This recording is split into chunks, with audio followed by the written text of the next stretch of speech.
નમસ્કાર વિદ્યાર્થી મિત્રો, આપ સર્વેનું ફરી એકવાર હાર્દિક સ્વાગત છે. ચેપ્ટર નંબર 1 માહિતીનું એકત્રીકરણ. એ ચેપ્ટરની અંદર અત્યાર સુધીના અભ્યાસક્રમની અંદર આપણે ઐતિહાસિક સમજ મેળવી, ભારતમાં જે કાંઈ આંકડાશાસ્ત્રનો વિકાસ કેવી રીતના થયો અને ભારતના આંકડાશાસ્ત્રી કોણ હતા એનો વિકાસ કરવા માટે એ બધી ચર્ચા આપણે છેલ્લા લેક્ચરોની અંદર કરી. ત્યારબાદ ચોપડી સ્ટાર્ટ કરતાં પહેલાં ચોપડીની અંદર આવતા અમુક તમામ પ્રકારના એવા શબ્દો કે જેનાથી તમે અજાણ હો પણ એનો ઉલ્લેખ ચોપડીની અંદર વારંવાર થતો હોય તો આપણે એ બધા શબ્દોનો અર્થ સમજવો જરૂરી છે. તો એમાં તપાસ, માહિતી, સમષ્ટિ તપાસ, સમષ્ટિનું કદ, નિદર્શ તપાસ, નિદર્શનું કદ, આગળ કોને કહેવાય અને શાંત કોને કહેવાય અને અનંત કોને કહેવાય, આ તમામ બાબતોનો અભ્યાસ છેલ્લા લેક્ચરોની અંદર આપણે કરી લીધો છે. ત્યારબાદ આપણે એક સંખ્યાત્મક માહિતી અને ગુણાત્મક માહિતી વિશેનો અભ્યાસ કર્યો હતો, જે આપણો પોઈન્ટ નંબર 1.2 છે, પાઠ્યપુસ્તકની અંદર પેજ નંબર 3 ઉપર આવેલો છે. સંખ્યાત્મક માહિતી અને ગુણાત્મક માહિતી વિશેનો આપણે અભ્યાસ કરી લીધો છે અને મેં તમને ચોખ્ખું ચટ સમજાવી દીધું હતું કે ભાઈ સંખ્યાત્મક માહિતી કોને કહેવાય. તો કે ભાઈ કોઈ પણ પ્રશ્ન તમે કોઈ પણ વ્યક્તિને કરો અને એ જો જવાબ તમને સંખ્યાના સ્વરૂપમાં મળતો હોય તો એ માહિતીને સંખ્યાત્મક માહિતી કહેવાય, અને જો કોઈ પ્રશ્નનો જવાબ તમને સંખ્યામાં ન મળે તો એવી માહિતીને ગુણાત્મક માહિતી કહેવાય. આ આખું સાર હતો છેલ્લા ચેપ્ટરોમાં જેટલી આપણે અભ્યાસ કર્યો હતો એનો. હવે આપણે બીજા પોઈન્ટ ઉપર, એટલે કે પેજ નંબર 3 ઉપર આપણને આપેલ પ્રાથમિક માહિતી અને ગૌણ માહિતી. પ્રાથમિક માહિતી અને ગૌણ માહિતી,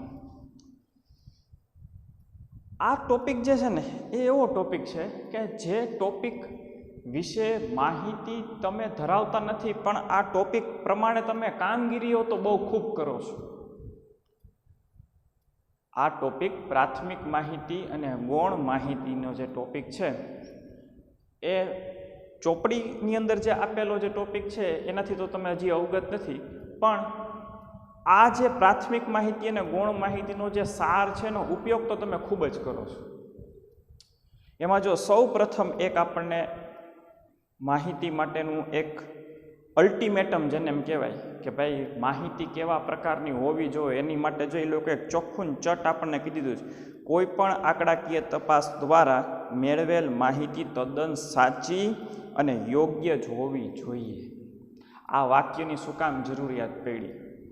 તો કે ભાઈ કોઈ પણ માહિતી એકત્રિત કરવાની થાય ત્યારે એ માહિતી વ્યક્તિઓ દ્વારા એકત્રિત કરવામાં આવે છે.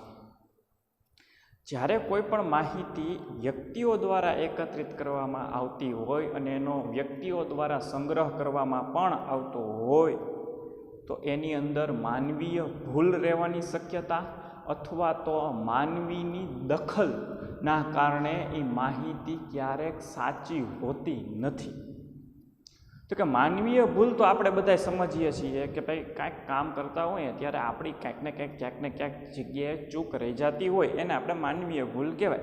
એ તમારી માટે પણ લાગુ પડે ને મારી માટે પણ લાગુ પડે, બધાય માટે લાગુ પડે, કારણ કે એનું નામ જ છે માનવીય ભૂલ. એટલે માણસ માત્ર ભૂલને પાત્ર એવું આપણે એક સ્લોગન બોલતા હોઈએ છીએ તો એ સ્લોગન સાચું છે, કારણ કે માનવીયથી ક્યાંક ને ક્યાંક કન્ફ્યુઝનની સ્થિતિની અંદર ભૂલ થઈ જતી હોય. બીજું આ જે વાક્ય છે ને એનો તાત્પર્ય શું છે ખબર? માનવીય પોતાની મગજ અને બુદ્ધિનો ઉપયોગ કરી અને માહિતીને તરોડી મરોડી શકે પોતાની જરૂરિયાત મુજબ. ખ્યાલ આવે? જેથી કરીને ઉપરની સંસ્થાને કે જે વ્યક્તિને નિર્ણય લેવાનો છે એ માહિતી એકત્રિત કર્યા પછી એ નિર્ણયને એ લોકો ફેરફાર કરી શકે. તો માણસની બુદ્ધિ અને મગજના કારણે કોઈ પણ સાચી માહિતીને પણ એમાં ફેરફાર કરી, જાણી જોઈને ફેરફાર કરીને પણ એ માહિતીમાં ફેરફાર કરી શકે છે, જેથી કરીને એ માહિતીનો ઉદ્દેશ્ય અને એનું પરિણામ બંને ફેરફાર થઈ જાય છે. આવું થતું હોય. માણસ પોતાની સહુલત પ્રમાણે સાચું ખોટું બોલતો હોય, ખ્યાલ આવે છે? તો માણસનો આ સ્વભાવ છે. એક તો માનવીય ભૂલ, તો છોડી જ દો, તો થવાની જ છે. બીજું શું છે કે ઇન્ટેન્શન જ એવો હોય માનવીનો કે આ જે માહિતી છે એ હું જો સાચી જો આપી દઈશ તો એ હું જો સાચી માહિતી આપી દઈશ તો ક્યારેક એવું પણ બનશે કે એ સાચી માહિતી કોકના હાથમાં ચડી જશે તો કોકને એમ લાગશે કે કોઈ વ્યક્તિએ એટલે કે મેં જ એ કાર્ય વ્યવસ્થિત કર્યું નથી, જેથી કરીને કામ કરો એને ખોટી માહિતીઓ આપો, જેથી કરીને મારો કોઈ પણ જાતની પોલ ખુલે નહીં. આવું થતું રહેતું હોય. દરેક ક્ષેત્રની અંદર આ માનવી બુદ્ધિનો ઉપયોગ કરી અને આંકડાકીય ફેરફારો પોતાની રીતે કરી નાખતો હોય. પછી પકડાય પછીની વાત પછી છે, પણ એકવાર એણે માહિતી તો એકત્રિત ખોટી કરી નાખી છે જાણી જોઈને. તો એમ કહે છે કે કોઈ પણ આંકડાકીય તપાસ દ્વારા મેળવેલ માહિતી તદ્દન સાચી અને યોગ્ય જ હોવી જોઈએ. જો ખોટી માહિતી એકત્રિત થઈ જશે, જાણી જોઈને ખોટી માહિતી એકત્રિત થઈ જશે, અથવા તો માહિતી માનવીય ભૂલના કારણે જો કદાચ ખોટી પ્રાપ્ત થઈ જશે તો એની સ્વીકૃતિ થઈ શકશે નહીં, અને જે ઉદ્દેશ્યના માટે જે માહિતી એકત્રિત કરવામાં આવી છે એ ઉદ્દેશ્ય પણ પૂરેપૂરો નીવડશે નહીં. તો પહેલાં તો એક શરત એવી છે કે કોઈ પણ માહિતી સાચી સચોટ હોવી જોઈએ. ત્યારબાદ આટલું સમજ્યા પછી આપણો ટોપિક છે પ્રાથમિક માહિતી અને ગૌણ માહિતી. બે પ્રકારની માહિતીઓ હોય. એક પ્રકારની માહિતીને કહેવામાં આવે પ્રાથમિક માહિતી અને બીજી પ્રકારની માહિતીને કહેવામાં આવે ગૌણ માહિતી. તો આ પ્રાથમિક માહિતી અને ગૌણ માહિતી વિશે તમે ઘણી બધી વખત તમે એનો ઉપયોગ પણ કરતા હો છો, પણ તમને ખબર નથી હોતી કે આને પ્રાથમિક માહિતી કહેવાય, આને ગૌણ માહિતી કહેવાય. એવો કોઈ પણ જાતનો તમે ઉપયોગ સમજીને નથી કરતા, પણ તમે ઉપયોગ કરી નાખો છો. કારણ કે ઇન્ટરનેટના યુગની અંદર તમે ગૂગલ કરવું કે વિકિપીડિયામાંથી કોઈ પણ માહિતી એકત્રિત કરવી એ ખૂબ જ જેને એમ કહેવાય ને કે સામાન્ય વસ્તુ થઈ ગઈ છે. તો એવા પ્રકારની માહિતીને કેવી માહિતી કહેવાય કે જે તમને જેના વિશે તમારે જાણવું છે, ડાયરેક્ટ તમે ગૂગલ ખોલી અને વિકિપીડિયામાં તમારે જે કાંઈ કામ હોય એ તમે માહિતી એકત્રિત કરી નાખો છો. અથવા તો એવું પણ બને ક્યારેક કે તમે ઇંગ્લિશ વિષય ભણતા હો, ઇંગ્લિશ વિષયની અંદર અમુક એવા શબ્દો આવતા હોય કે જેનો તમને અર્થ ખબર ન હોય, તો એ જાણવા માટે પણ હવે ડિક્શનરીનો ઉપયોગ કરવાની બદલે હવે વધારે પડતા લોકો જેની પાસે મોબાઈલની પ્રાપ્તિ હોય એ લોકો હવે સીધું ગૂગલથી જ ડાયરેક્ટ એ જે શબ્દ છે એનો ગુજરાતી અથવા તો હિન્દી અર્થ ગોતી લેતા હોય છે. તો આ જે પ્રકારની તમે જે કામગીરી કરો છો, ગૂગલમાં જઈને તમે જે માહિતી એકત્રિત કરો તમે તમારા કામ મુજબની, એની એવી પ્રકારની માહિતી નહીં, કાંઈક તો કહેવાતી હશે, કાં તો પ્રાથમિક માહિતી કહેવાતી હશે, કાં તો ગૌણ માહિતી કહેવાતી હશે, બેમાંથી એક તો કહેવાતું જ હશે. તો આજે એ જ બાબત ઉપર ચર્ચા કરવાની છે કે ભાઈ કોને પ્રાથમિક માહિતી કેવી અને કોને ગૌણ માહિતી કેવી. એટલે જ મેં તમને પહેલાં કીધું કે આ પ્રકારની કામગીરીનો ઉપયોગ તમે કરતા જ હો છો, પણ તમને એ ખ્યાલ નથી હોતો કે આને પ્રાથમિક કહેવાય કે આને ગૌણ કહેવાય. તો જોઈ લઈએ પ્રાથમિક માહિતી શું કહેવા માગે છે. ચોપડીમાં પણ આપેલું છે, એ જ બાબત મેં લખી છે અહીંયા. કોઈ પણ અધિકૃત સંસ્થા દ્વારા, એક શબ્દ બહુ અગત્યનો છે, અધિકૃત.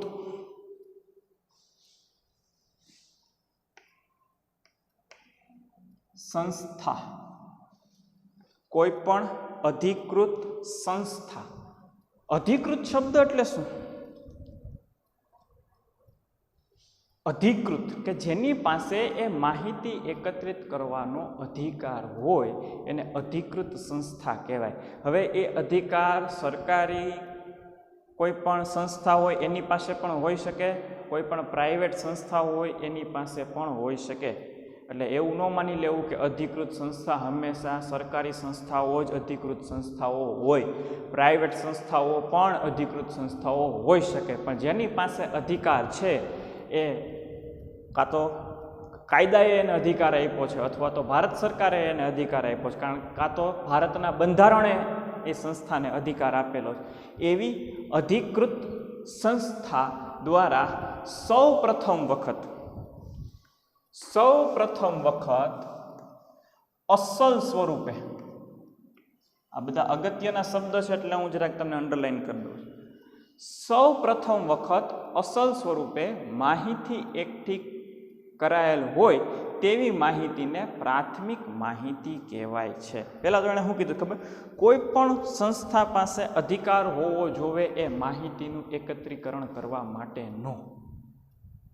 સૌથી પહેલી જરૂરિયાત શું છે કે જે સંસ્થા માહિતીનું એકત્રીકરણ કરવા જાય છે કે કરવા માગે છે એની પાસે પૂરેપૂરો અધિકાર હોવો જોઈએ. અધિકાર કેવી રીતના? મેં હમણાં કીધું એ પ્રમાણે. અને પછી એમ કહે છે કે કોઈ પણ અધિકૃત સંસ્થા દ્વારા સૌ પ્રથમ વખત અસલ સ્વરૂપે માહિતી એકઠી કરાયેલ હોય તેવી માહિતીને પ્રાથમિક માહિતી કહેવાય છે. એનું મેં એક ઉદાહરણ લખ્યું છે. એની સિવાયનું પણ ઉદાહરણ હું તમને હમણાં એકવાર સમજાવું. જૂનું જાણીતું ઉદાહરણ આપણે જાણીએ છીએ એ પ્રમાણે કે ભાઈ વસ્તી ગણતરીની જે વાત આવે, હર 10 વર્ષે થતી હોય, હર દસકાના પહેલા વર્ષે એ વસ્તી ગણતરી થતી હોય, એટલે કે 2001, 2011, 2021, 2031, 2041, એવી રીતે 10 વર્ષના અંતરાલમાં એ વસ્તી ગણતરીનું કાર્ય કરવામાં આવતું હોય. તો માની લો કે હવે તો આપણે એવી સ્ટેજ ઉપર પહોંચી ગયા છે કે 2021 આવું થઈ રહ્યું છે. તો હવે તો 2021 આવશે એટલે 2021 માટે વસ્તી ગણતરી બહાર પાડવી પડશે, સરકારે આંકડા બહાર પાડવા પડશે. તો સરકારના જે આગણકો હોય, આગણક એટલે આપણે છેલ્લે ચર્ચા થઈ ગઈ એ પ્રમાણે સરકારના જે આગણકો હોય એ ઠેર ઠેર ઘરે ઘરે જઈ અને આખા ભારત દેશની અંદર નજીકનો વિસ્તાર હોય કે દૂરનો વિસ્તાર હોય, જે વિસ્તારની અંદર માની લો કે રોડ ન પહોંચ્યો હોય અથવા તો જે વિસ્તારની અંદર ટેલિફોનિક કનેક્શન ન પહોંચ્યું હોય એવા દૂર દરાજના વિસ્તારોમાં પણ જઈ અને માહિતી એકત્રિત કરવી પડે વસ્તી ગણતરી માટે. ખ્યાલ આવે છે? આપણે તો અત્યારે જે એટમોસ્ફિયરની અંદર રહીએ છીએ કે આપણો કાંઈ બહુ દૂર દુરાજનો એરિયા નથી. આપણો વિસ્તાર જે છે અહીંયા તો આપણી પાસે રોડની કનેક્ટિવિટી છે, રેલની કનેક્ટિવિટી છે, તમામ પ્રકારની કનેક્ટિવિટી છે. આપણે ઇન્ટરનેટ 4Gનો ઉપયોગ કરીએ છીએ, પણ ક્યાંક એવા વિસ્તારો છે આજની તારીખે પણ ભારત દેશની અંદર એવા ઘણા બધા વિસ્તારો એવા છે કે જ્યાં પાકો રોડ નથી, ત્યાં વીજળીની સુવિધાઓ ક્યાંક હજી નહીં પહોંચી હોય એવા વિસ્તારો હશે ભારત દેશની અંદર, જ્યાં ટ્રેનનું તો હજી વાત જ નથી થઈ, રોડ નથી પહોંચ્યા તો ટ્રેન તો હજી વાત જ નથી. એવા વિસ્તારો પણ હશે કે જ્યાં હજી 2G નેટવર્ક જ હાલતું હશે. કદાચ એવું બને કે ત્યાં મોબાઈલના ટાવર જ નહીં હોય. ઘણા એવા ઉત્તર ભારતના લદ્દાખ, આપણે જમ્મુ એન્ડ કાશ્મીરની અંદર હમણાં જો યુનિયન ટેરિટરી બનાવી, કેન્દ્ર શાસિત પ્રદેશ લેહ લદ્દાખનો જે વિસ્તાર છે એ બહુ પહાડવાળો વિસ્તાર છે. તો એ બહુ મોટા ઊંચા પહાડવાળા વિસ્તારની અંદર ત્યાં જે વસ્તી જે રહેતી એ છે દેશની, એ લોકોને હજી ઇન્ટરનેટની સુવિધા અને ક્યાંક ક્યાંક તો એવું છે કે એ વિસ્તારની અંદર હજી મોબાઈલના ટાવરની ફ્રીક્વન્સી નથી પહોંચી. ખ્યાલ આવે? તો એવા વિસ્તારની અંદર પણ જઈ અને તમારે ઘરે ઘરે જઈને વસ્તી ગણતરી કરવાનું કાર્ય છે એ બહુ મોટું, વિશાળ અને અઘરું કાર્ય છે. તો એ બહુ મોટા, વિશાળ અને અઘરા કાર્યની અંદર સમય લાગશે, શક્તિ પણ લાગશે અને ખર્ચે ખૂબ થશે. અને એ બધું કામગીરી કરવા માટે સરકારી અધિકારીઓ બધા પ્રયત્ન કરતા હોય, જેમ મેં તમને કીધું એ પ્રમાણે અને છેલ્લા લેક્ચરોની અંદર કે આંગણવાડીવાળા બહેનો પણ આ પ્રકારના કામગીરી વસ્તી ગણતરીના કામગીરીમાં જતી હોય, શિક્ષકો પણ વસ્તી ગણતરીના કામગીરીમાં જતા હોય, અથવા તો કોઈ પણ સંસ્થાકીય કોઈ પણ સરકારી કે પ્રાઇવેટ સંસ્થાના કર્મચારીઓ જેને અધિકાર આપ્યો હોય એ પણ આ પ્રકારના કામગીરીની અંદર ભાગ ભજવતી હોય.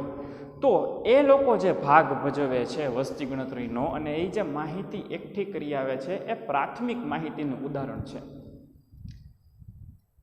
2021ની અંદર જે ભારત દેશની અંદર જે વસ્તી ગણતરીની માટે જે કામગીરી કરવામાં આવે એને હું એમ કહું છું કે એ પ્રાથમિક માહિતીનું ઉદાહરણ છે. તો તમારા મનમાં એક પ્રશ્ન તો થાય કે સર તો 2011ની અંદર એ એકવાર માહિતી એકત્રિત કરી આવ્યા હતા, તો એને પ્રાથમિક માહિતી ન કહેવાય? સર 2001ની અંદર જ્યારે વસ્તી ગણતરી માટેની જે કામગીરી કરી આવ્યા હતા એને પ્રાથમિક ગણતરી ન કહેવાય, પ્રાથમિક માહિતી ન કહેવાય? 1991ની અંદર પણ વસ્તી ગણતરી કરી આવ્યા હતા, તો એને પ્રાથમિક માહિતી ન કહેવાય? તો કે એ બધી માહિતીને પ્રાથમિક માહિતી જ કહેવાય, પણ એ દશકા માટેની, એ સમયગાળા માટેની પ્રાથમિક માહિતી બને.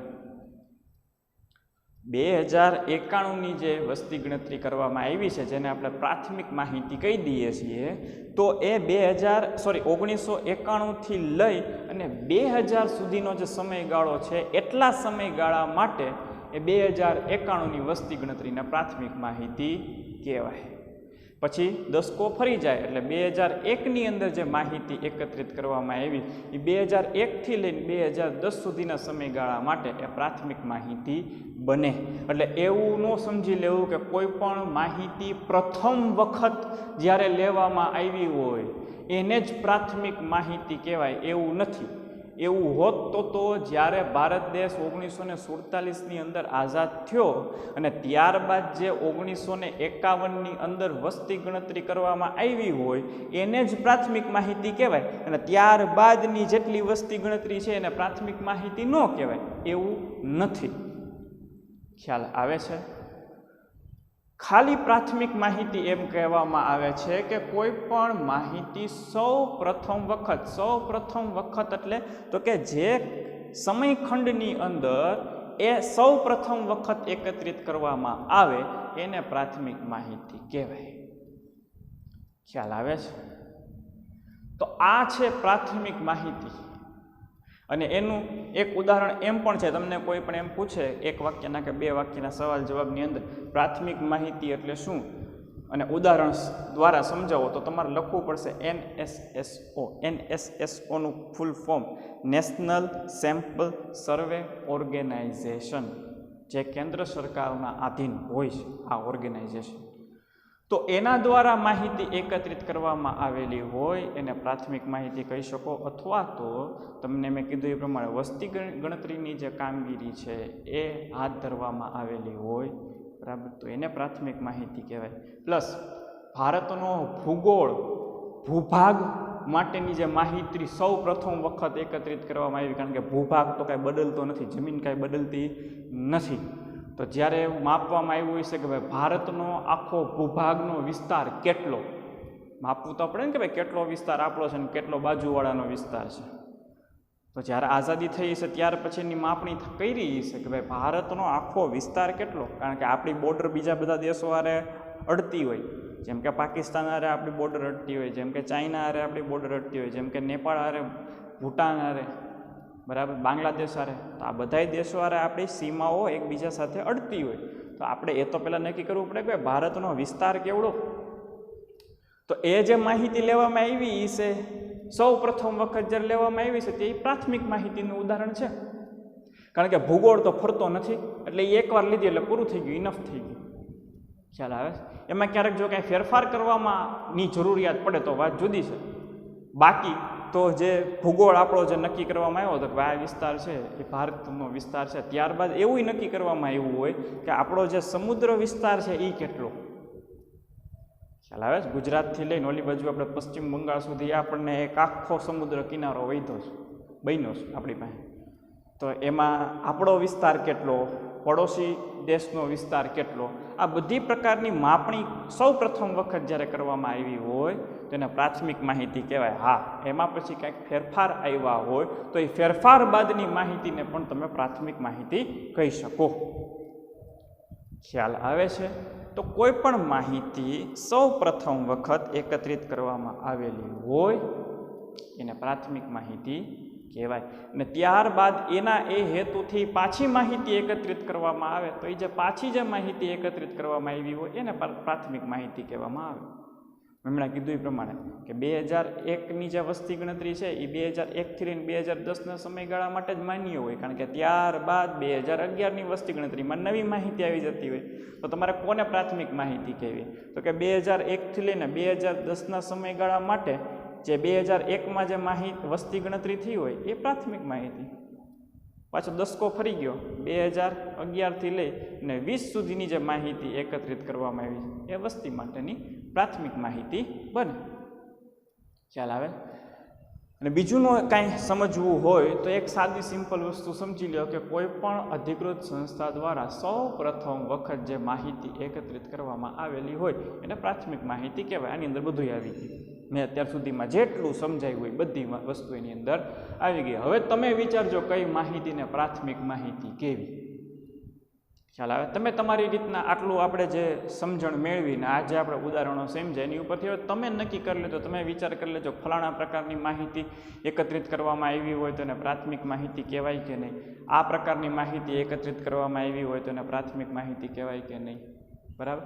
એ તમામ પ્રકારની માહિતી તમે સમાચાર પત્રોની અંદર ને એવું ન્યૂઝપેપર જો તમે વાંચતા હો અથવા તો ન્યૂઝ ચેનલ તમે જોતા હો, ઘણી બધી પ્રકારની વાતચીતો એની અંદર હાલતી હોય. તમે અત્યાર સુધીમાં જે 9મા 10માની અંદર જે સામાજિક વિજ્ઞાન ભણી ગયા એની અંદર ઘણી બધી એવી બાબતોની ચર્ચા થઈ હોય તો તમે તમારા મનની અંદર હોય તો તમે વિચારજો ભાઈ આને પ્રાથમિક માહિતી કહેવાય કે ન કહેવાય, તમને ખ્યાલ.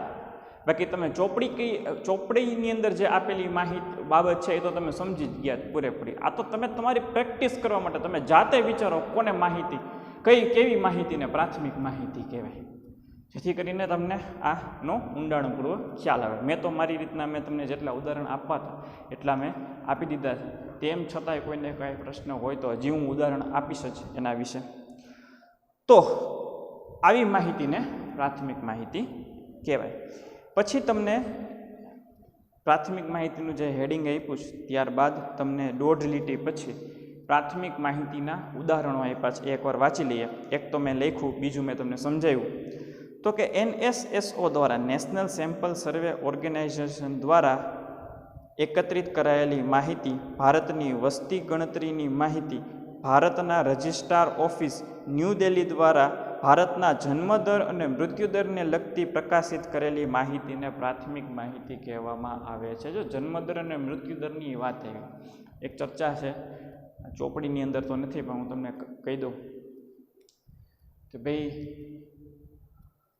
કોઈ પણ બાળકનો કોઈ પણ હોસ્પિટલની અંદર જન્મ થાય એટલે પહેલાં એવું હતું કે જે એના મા બાપ હોય એ એની નોંધણી જે તે ગામની નગરપાલિકા અથવા તો કોઈ પણ એની જે પાલિકા હોય, આપણી માટે અહીંયા અમરેલીની અંદર નગરપાલિકા છે, મોટા ગામની અંદર મહાનગરપાલિકાઓ હોય, એટલે એવી જે કોઈ દેશની જે નગરપાલિકાઓ, જે કોઈ ગામની જે કાંઈ નગરપાલિકા હોય એમાં એ બાળકને જન્મની નોંધણી કરવી પડે, જેથી કરીને એ કુટુંબની અંદર એ રેશનિંગ કાર્ડ હોય કે બીજી કોઈ પણ ડોક્યુમેન્ટની અંદર એની નોંધણી થઈ જાય.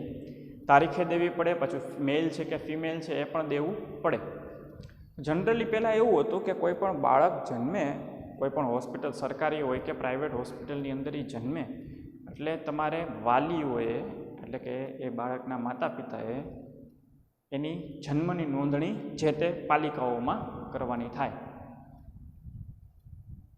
ત્યારબાદ થોડા સમય પહેલાં એવો એક નિર્ણય લેવામાં આવી ગયો કે ભાઈ નોંધણી વાલીઓ કરી તો ઠીક છે, પણ જે તે હોસ્પિટલની અંદર એ બાળકનો જન્મ થયો છે એ જે બાળકનો જન્મ જે ડૉક્ટરે કર્યો છે, જે એને સારવાર કરાવેલી છે, તો એ ડૉક્ટર ખુદ જવાબદેહી છે, એણે ખુદે નગરપાલિકાની અંદર જાણ કરવી પડે. ખ્યાલ આવે છે? એટલે હવે વાલીઓ સુધી જવાબદારી સીમિત નથી રહી.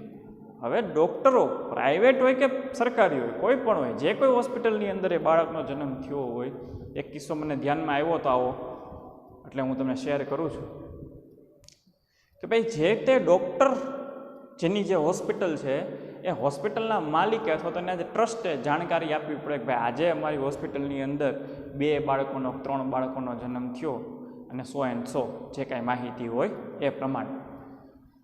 તો આજે માહિતી જે નગરપાલિકાની અંદર જતી હોય તો એને કહેવામાં આવે પ્રાથમિક માહિતી. કારણ કે એ સૌ પ્રથમ વખત કોને ખબર પડી તો કે જે કાંઈ ગામની જે નગરપાલિકા છે એને ખ્યાલ આવ્યો કે ભાઈ આ વ્યક્તિનો આ કુટુંબની અંદર જન્મ થયો છે. તો આને કહેવામાં આ એક પ્રાથમિક માહિતીનું ઉદાહરણ છે. ખ્યાલ આવે છે? અને વસ્તી ગણતરીની વાત થઈ એ તો છે જ. જન્મદર અને મૃત્યુદરની નોંધણી કરવી પડે. આજકાલના જમાનાની અંદર એવી પરિસ્થિતિ આવી ગઈ છે કે દરેક કુટુંબના દરેક વ્યક્તિની જે કાંઈ જાયદાદ હોય અથવા તો જાયદાદ ન હોય તેમ છતાં કે વીમા પોલિસી ભરેલી હોય અથવા તો કોઈકનો ઇન્સ્યોરન્સ કે મેડિક્લેમ હોય, એ પકાવવાની જ્યારે વાત આવે ત્યારે આ જે મૃત્યુઆંક જે ડેથ સર્ટિફિકેટ છે ને એની જરૂરિયાત પડે. હું કહું છું સમજો, કોઈ પણ વ્યક્તિનું મૃત્યુ થઈ જાય તો એની નોંધણી તમારે નગરપાલિકાની અંદર કરાવવી પડે, જેથી કરીને એણે જે વીમા પોલિસી અથવા તો મેડિક્લેમ અથવા તો કોઈ પણ એવી જે મિલકતો પોતે પોતાની જીવનમાં વસાવેલી હોય એ એના વારસદારને મળી જાય. ખ્યાલ આવે? એની માટે પણ મૃત્યુદરની નોંધણી તમારે કરાવવી પડે અને ડેથ સર્ટિફિકેટ આવે. ખ્યાલ આવે? તો આ પ્રકારની પણ નોંધણી થતી હોય તો આવી પ્રકારની જે નોંધણી થાય એને પણ પ્રાથમિક માહિતી જ કહેવામાં આવે. બીજું એક, તમારે આમ તો ચોપડીની અંદર જરૂરિયાત નથી, પણ મૃત્યુદરની વાત આવી એટલે હું તમને એક ઉદાહરણ આપી દઉં કે ભાઈ મારા એક દૂરની અંદર એક હમણાં તાજેતરમાં મૃત્યુ થઈ ગયું હતું એક અંકલનું. તો હાવ નેચરલ ડેથ હતું, એટલે કે ભાઈ ઘરે ને ઘરે હતા, હાલતા ચાલતા હતા અને અચાનક જ હાર્ટ એટેક આવ્યો અને 10-15 મિનિટની અંદર જ એ સ્થળે ને સ્થળે ઓફ થઈ ગયા. પછી એમ્બ્યુલન્સ બોલાવવાનો અને હોસ્પિટલે લઈ જવાનો કોઈ પણ સમય મળ્યો નહીં. ઘરે ને ઘરે હતા, હાલતા ચાલતા હતા અને ખબર નહીં શું થયું, ગભરામણ થવા માંડી અને 10-15 મિનિટની અંદર જ એ અંકલનું મૃત્યુ થઈ ગયું. આ કોઈ મર્ડર નથી. હું જે તફાવત સમજાવવાનો પ્રયત્ન કરું છું સમજી લેજો. આ કોઈ મર્ડર નથી, આ તો સ્વાભાવિક ક્રિયા છે કે ભાઈ માણસ જીવે ને મરે. અને નેચરલ ડેથ હતું. એમાં કોઈએ કાંઈ એને પીવડાવી દીધું હોય કે કોઈએ કંઈક મારીને એને મારી નાખ્યા હોય એવું કોઈ ષડયંત્રવાળી કોઈ વાત જ નથી. નેચરલ હતું, ઘરે હતા, એના વાઈફ અને એના છોકરાઓ સાથે હતા. થોડીક તબિયત થોડીક હરખી નહોતી, એટલે એટલી બધી એ ખરાબ નહોતી કે જેને હોસ્પિટલમાં લઈ જવા પડે. અચાનક જ ગભરામણ શરૂ થઈ અને ગભરામણ શરૂ થયા અને પછી એમ નિર્ણય લેવામાં આવ્યો હાલો આપણે હોસ્પિટલમાં લઈ જાય. ઇન બિટવીન તો એ ગુજરી ગયા. ઓકે, તો એ એક સરકારી પદ ઉપર હતા. જ્યારે ઓફ થઈ ગયા ત્યારે એ એક સરકારી પદ ઉપર હતા. એની અમુક પ્રકારની વીમા પોલિસી હશે, એના બેંકની અંદર પોતાના નાણાં પણ પડ્યા હશે, મેડિક્લેમે કદાચ લીધેલો હશે અથવા તો કોઈક શેર લીધેલા હશે. શેર બજાર તમે સમજો છો, કદાચ થોડુંક કદાચ નામ સાંભળ્યું હોય તો શેર લીધા હશે. આવી બધી મિલકતો એની હતી. પોતાના મકાન પોતાના નામનું, દુકાન હોય દુકાન પોતાના નામની, ક્યાંક ઇન્વેસ્ટમેન્ટ કર્યું હોય તો એ પોતાના નામનું હોય. તો આવું બધી વસ્તુ હોય. તો આ બધી વસ્તુ એના જે વારસદાર હોય તો એના વાઈફ અથવા તો એના બાળક જેનું જે નામ લખ્યું એનો વારસદાર કહેવાય. તો એ વારસદારને એ વસ્તુ મળવી જોઈએ સામાન્ય રીતના. તો એ મળવા માટે ક્લેમ કરવો પડે ભાઈ મને એ વસ્તુ આપો. મારા પપ્પા હતા કે ભાઈ મારા હસબન્ડ હતા, એ વસ્તુ મને આપી દો, એની જે મિલકત હતી. તો એ તમારે સાબિત કરી દેવું પડે અમુક મિલકતો એની જે હોય એ આપણે લેવા માટે કે આ જે મૃત્યુ થયું ને એ સામાન્ય મૃત્યુ છે, મર્ડર નથી. અને એ સાબિત કરવા માટે તમારે એનું આપણે કોઈ પણ સરકારી હોસ્પિટલમાં જઈને એનું પોસ્ટમોર્ટમ કરાવવું પડે. અને પોસ્ટમોર્ટમના આધારે નક્કી થાય કે આ વ્યક્તિનું મૃત્યુ છે એ નેચરલ છે કે કોઈ મર્ડર કરી નાખ્યું છે. ખ્યાલ આવે? તો આ પ્રકારની એ હવે જરૂરિયાતો આવી ગઈ છે દેશની અંદર કે ભાઈ વીમા પોલિસી કે પોતાની મિલકતો એના વારસદારને મળે તો ક્યારે મળે? તો કે એ વ્યક્તિનું નેચરલ ડેથ થયેલું હોય ત્યારે, કોઈ પણ મર્ડર થયું હોય ત્યારે નહીં.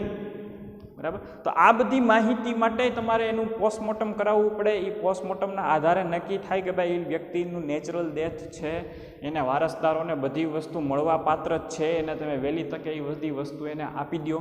અને પછી એની જે મૃત્યુની જે દર છે એ જે મૃત્યુ જેનું સર્ટિફિકેટ છે એ પ્રસ્તુત કરવામાં આવે નગરપાલિકાની અંદર ને પછી જાહેર કરવામાં આવે કે આ વ્યક્તિ ડેથ છે. તો એની જે પાછળની જે સેલરી છે અથવા તો એને જે પેન્શન મળવાનું છે એની એ પ્રકારે ગણતરી થાય. જે કાંઈ થતી હોય એ પ્રમાણે ગણતરી થાય. તો આ બધી વસ્તુ જરૂરિયાત છે. આ તો કે આપણો ચોપડીનો ટોપિક નહોતો, પણ આ તો મગજમાં આવ્યો અને મને એવું લાગ્યું કે તમને શેર કરવો જોઈએ તમારું નોલેજ વધારવા માટે, તો મેં તમને શેર કર્યો. તો આ હતી વાત પ્રાથમિક માહિતીની. હજી થોડુંક આની અંદર આપણે ઊંડાણપૂર્વક ધીમે ધીમે તમારી સમજની અંદર આ માહિતીઓ આવશે, એટલે તમે અને હું પણ તમારી સાથે સાથે આ જે વાત છે પ્રાથમિક માહિતીને આપણે ઊંડાણમાં લઈ જઈશું. ખ્યાલ આવે છે? ત્યારબાદનો જે આપણો ટોપિક છે પેજ નંબર 4ની અંદર આવેલો છે, એ ટોપિક છે ગૌણ માહિતી. અને એની માટેની મેં તમને વાક્ય જે ચોપડીમાં આપેલું છે એ જ મેં લખેલું છે કે ગૌણ માહિતી એટલે શું? જ્યારે કોઈ સંસ્થા કે સંશોધક કોઈ અન્ય સંસ્થા કે સંશોધક દ્વારા એકત્રિત કરાયેલ માહિતીનો ઉપયોગ કરે તો આવી માહિતીનો ઉપયોગ કરનાર સંસ્થા કે સંશોધક માટે તે માહિતી ગૌણ માહિતી બની જાય છે. શું કહેવા માંગે છે કે કોઈ સંસ્થાએ પ્રયત્નો કરીને પ્રાથમિક માહિતી મેળવેલી હોય જે તે વિષયની, જે તે નક્કી કરેલા એરિયાની કોઈ પણ માહિતી, પછી પર્યાવરણને લગતી હોય કે માનવીઓને લગતી હોય કે ભૂભાગને લગતી હોય કે તાપમાનને લગતી કોઈ પણ માહિતી, પ્રથમ વખત જો કોઈ માહિતી એકત્રિત કરેલી હોય, એ માહિતી જે સંસ્થાએ કે અધિકૃત સંસ્થાએ જે માહિતી પ્રથમ વખત એકત્રિત કરેલી હોય એ પછી શું કરે ખબર? એને છે ને પબ્લિશ કરે. પબ્લિશ કરવું એટલે શું? તો કે માની લ્યો કે સરકારે પોતાના પ્રયત્નો દ્વારા વસ્તી ગણતરી કરી લીધી. જો બહુ સમજવા જેવું છે. સરકારે પોતાના પ્રયત્નો દ્વારા વસ્તી ગણતરી કરી લીધી છે અને એ વસ્તી ગણતરી કરી લીધા પછી તમામ પ્રકારની માહિતી સરકાર પાસે આવી ગઈ છે. ત્યારબાદ અમુક સમય પછી એ સરકાર જે વસ્તી ગણતરીની જે માહિતીઓ છે એ સાર્વજનિક કરે. સાર્વજનિક કરવું એટલે તો કે પબ્લિશ કરવું. વ્યક્તિઓને એ માહિતીઓ, દેશના નાગરિકોની સામે એ માહિતી પ્રસ્તુત કરી નાખે. કેવી રીતના? તો કે ન્યૂઝપેપરની અંદર, ન્યૂઝ ચેનલની અંદર, અલગ અલગ મેગેઝિનોની અંદર, અલગ અલગ પ્રકાશનોની અંદર એ છપાવડાવી દે. એટલે આખા દેશને અથવા તો આખી દુનિયાને ખ્યાલ આવી જાય કે ભારત દેશની વસ્તી કેટલી છે. ખ્યાલ આવે છે? પછી એમાંથી એમાંથી માપ નીકળતું હોય કે ભાઈ કેટલા દેશની અંદર પુરુષો છે, કેટલા સ્ત્રીઓ છે, કેટલા પુરુષો અને સ્ત્રીઓ 18 વર્ષની ઉંમર કરતાં નાના છે, કેટલા પુરુષ અને સ્ત્રીઓ એવા છે કે જે 65 વર્ષની ઉંમર કરતાં મોટા છે. બરાબર? આ તમામ પ્રકારની માહિતી છે ને સરકારે એકત્રિત કરી હોય, પોતાની પાસે રાખી હોય અને ઉચિત સમય આવે એટલે એ પ્રકાશિત કરી દે. પછી તમને ઇન્ટરનેટ ઉપર મળી જાય. તમે છાપા ખોલો તો છાપાની અંદર મળી જાય. તમે ન્યૂઝ ચેનલ લગાડો તો ન્યૂઝ ચેનલની અંદર મળી જાય. અમુક પ્રકારની મેગેઝિનો હોય કે જે આવા પ્રકારની માહિતીઓ પ્રકાશિત કરતી હોય તો એમાંય મળી જાય. બરાબર? ઇન્ટરનેટ ઉપર મળી જાય. બરાબર? ગૂગલમાં સર્ચ કરો એટલે તમને મળી જાય. એને શું કહેવાય? તો કે માહિતીને પ્રકાશિત કરવી. માહિતી એકત્રિત કોણે કરી? તો કે ભારત સરકાર દ્વારા માહિતી એકત્રિત કરવામાં આવી છે. એકત્રિત કર્યા પછી શું કર્યું? તો કે લોકોને જાણવાનો અધિકાર છે એટલે એ સરકાર એ માહિતીનું એકત્રીકરણ કર્યા પછી લોકોને પબ્લિશ કરી દે, પ્રકાશિત કરી દે. એટલે લોકોના હાથમાં, લોકોની સમજમાં આવી જાય કે આ પ્રકારની માહિતી છે ને ભારત દેશની વસ્તી આટલી છે, આટલા પુરુષો, આટલા સ્ત્રી, આટલા 18 વર્ષ કરતાં નાના, આટલા 65 વર્ષ કરતાં મોટા, આ તમામ પ્રકારનું માળખું લોકો સામે આવી જાય. અને દર 10 વર્ષે આ માળખું આવી જ જતું હોય. હવે એ માહિતી કોણે એકત્રિત કરી? ભારત સરકારે. પબ્લિશ કોણે કરી? ભારત સરકારે. હવે એ જે માહિતી એકત્રિત કરી લીધી છે, જે માહિતી પબ્લિશ કરી નાખી છે, જે મારા ઇન્ટરનેટની અંદર એ માહિતી આવી ગયેલી છે, એ જે માહિતી ઇન્ટરનેટ ઉપર આવી ગયેલી છે એનો ઉપયોગ હું કરું મારા કોઈ પણ કાર્ય માટે, તો મેં એ માહિતીની કોપી કરી કહેવાય. ખ્યાલ આવે? મેં એક ઓકે ઉઘરાવેલી માહિતી મેં જોઈ, મને એમ લાગી કે આ મારા કામની માહિતી છે, એનો ઉપયોગ મારે મારા ધંધા વ્યવસાયમાં કે ગમે ત્યાં હું કરવાનો છું, તો મેં તો ક્યાંય ઘરે ઘરે જઈને માહિતી એકત્રિત કરી નથી. મેં તો શું કર્યું, તો કે જેણે માહિતી એકત્રિત કરી હતી એ માહિતી પબ્લિશ કરવામાં આવી અને પબ્લિશ પ્રકાશિત જેવી થઈ ગઈ, અને મેં મારી રીતના ઇન્ટરનેટ ઉપરથી, ગૂગલ ઉપરથી મારે જેટલું કામ હતું એ મેં માહિતી લઈ લીધી.